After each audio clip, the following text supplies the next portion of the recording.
Hi, class. My name is Stephen Schilling, and I am the last minute replacement for Professor Franklin in the Living Arts, the fall edition. You should find very little shift in what you're learning and how you're learning it. If you've heard how this class goes from your friends, all of the teachers teach from the same basic material, and the structure of the course is all very similar. So, uh, the thing to most notice is that since I'm a last minute replacement, you will find Professor Franklin's videos in the course. You'll see his face in addition to my own. And that is largely for convenience sake. I will not have time to replace all those videos. And he gives great information. He's a great and entertaining instructor. But I'll be the one you'll be interacting with and grading your material. So if you have any issues, text me to schedule a meeting. I happen to live in Los Angeles, so this class is truly online since I am not teaching in a hybrid situation. If you need anything, reach out to me. My goal is to make sure you feel seen and heard and that your needs are met as best as possible in the course. As Dr. Franklin says, I want to reiterate, look at the course calendar, put the deadlines from the course syllabus and the course semester calendar into your own tracking calendar so that you get reminders for the due dates and the due times. This is a week by week asynchronous online course, which means the onus of responsibility for getting the work done is yours. It's a lot harder than when we have a live in-person class where the teacher will remind you 2 times in the week if you meet twice a week. He'll remind you, just remember, discussion's due Thursday, or your essays are due by Sunday, get them to me. I won't be doing that because it's all in the course already laid out for you. Do your best to not get behind. If you are struggling, please get a hold of me sooner rather than later. I can work with you as long as I have legitimate reasons from you and I understand what the problems are. That being said, for the most part, late work isn't accepted. So if you just happen to forget, again, that's on you.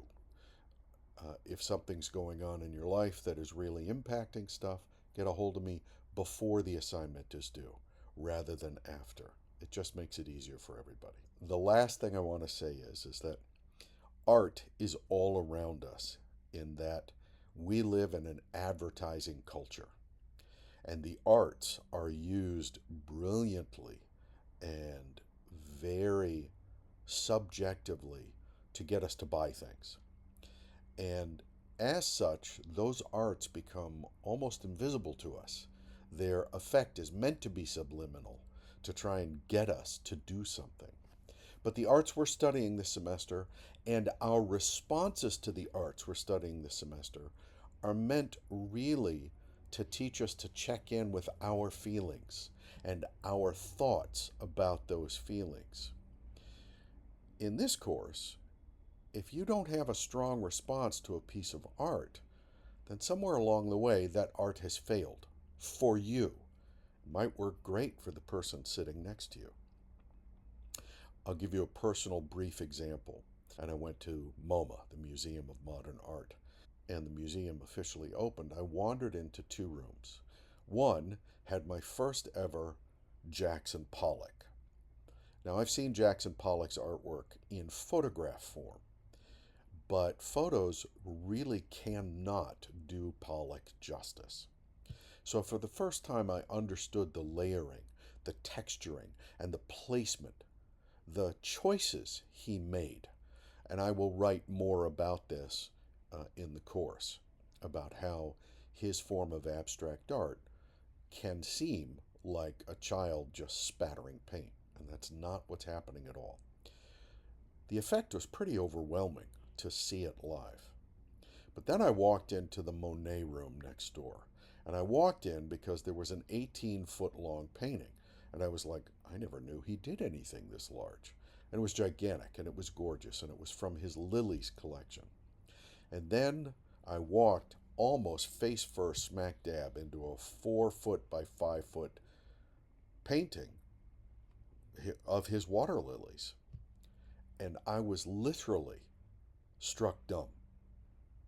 I've rarely had that experience of seeing a piece of art and having my emotive state, my feeling state, stop dead.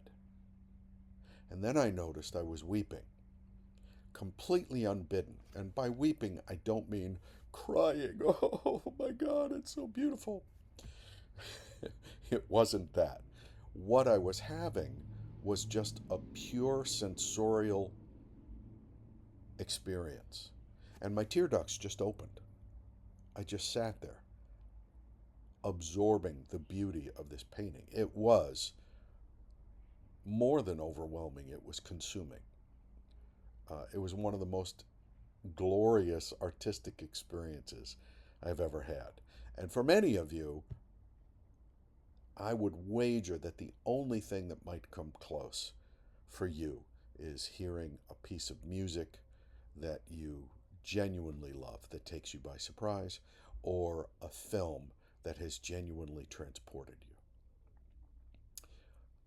Those experiences, your own that you may be able to remember, or the one I just described, that's what art is meant to do, to create a strong experience. And it doesn't always have to be positive. And I'll write about that in the course too. All right, pleasure to know you, pleasure to meet you. Some of my videos are also, like Dr. Franklin says, from older days. So I might look younger, have shorter hair. I won't have longer hair. My hair right now is quite long. I just have it tied back. No facial hair. I might be fatter, I might be thinner, because the information in those videos was good for its time. And remaking them takes hours. Okay? If you need anything, my contact information is below. And I look forward to interacting with you throughout the course.